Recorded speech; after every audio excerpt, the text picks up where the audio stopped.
Ngayon, nandito kami sa Calamba, Laguna para ipakita ang tahanan ni Rizal kung saan siya ipinanganak at lumaki sa lugar ng Laguna. Dito, may papakita sa pasukan ng bahay ni Rizal at makikita dito ang kanyang karawahe. Ang silid-aralan ay kung saan nagbabasa at nagsusulat si Rizal. Dito rin matatagpuan ang kanyang pribadong aklatan na may daan-daang koleksyon ng aklat. Ang bahay ni Jose Rizal ay isang dalawang palapag na bahay na bato na may estilong Kastilang kolonyal. Ito ay matatagpuan sa Calamba, Laguna, kung saan ipinanganak siya noong Hunyo 11, 1861.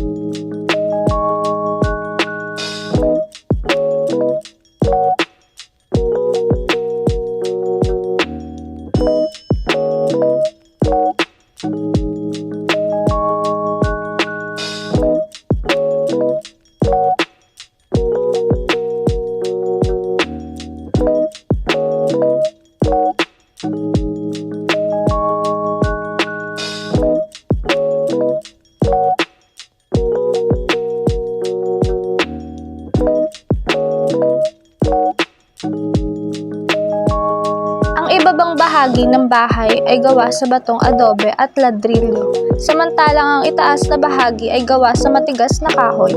Ang bahay ay may tatlong silid, ang silid tulugan, ang silid-aralan at ang silid-dalaw.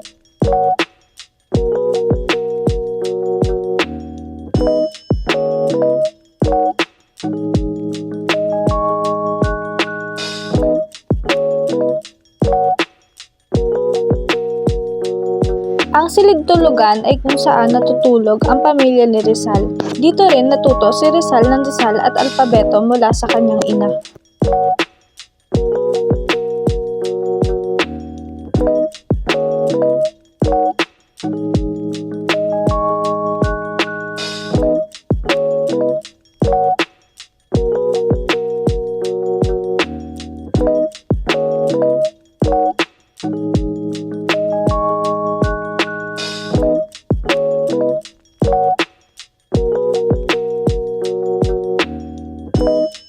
Ang silid-dalaw ay kung saan tinatanggap ang mga bisita at kaibigan ni Rizal.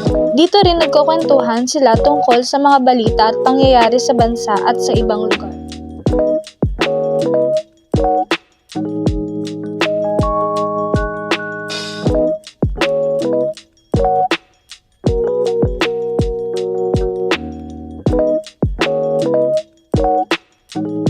Ang bahay ay mayroon ding kusina, banyo, azotea o balkonahe ng isang bahay at hardin.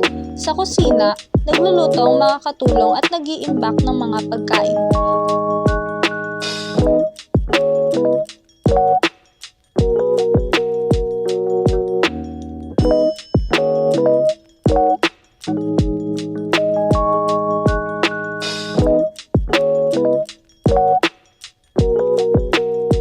Sa banyo, naghihilamos at nagpapalit ng damit si Rizal.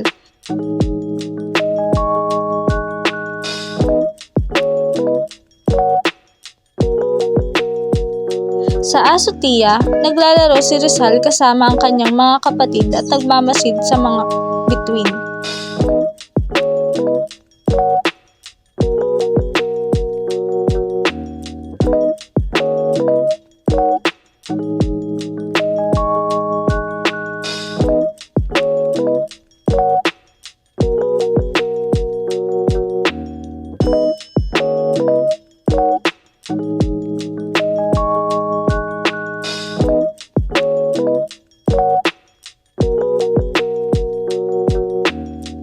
Sa hardin, nagtatanim si Rizal ng mga halaman at nag-aalaga ng mga hayop. Ang bahay ni Rizal sa Calamba ay isang simbolo ng kanyang pagkabata at pamilya na nagbigay sa kanya ng inspirasyon at gabay sa kanyang mga adhikain. Ito rin ay isang patotoo sa kanyang pagmamahal sa bayan at sa kanyang paglaban sa kolonyalismo at pang-aapi. At dito, ang bahay ay nagpapakita ng kultura at tradisyon ng mga Pilipino noong panahon ng Espanya at ng mga pagbabago at hamon na kinaharap ng bansa sa kasaysayan.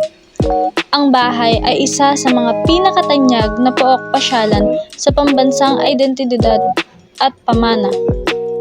Sa aking palagay, Ang bahay ni Jose P. Rizal ay isang simbolo ng pagmamahal sa bayan at kasaysayan.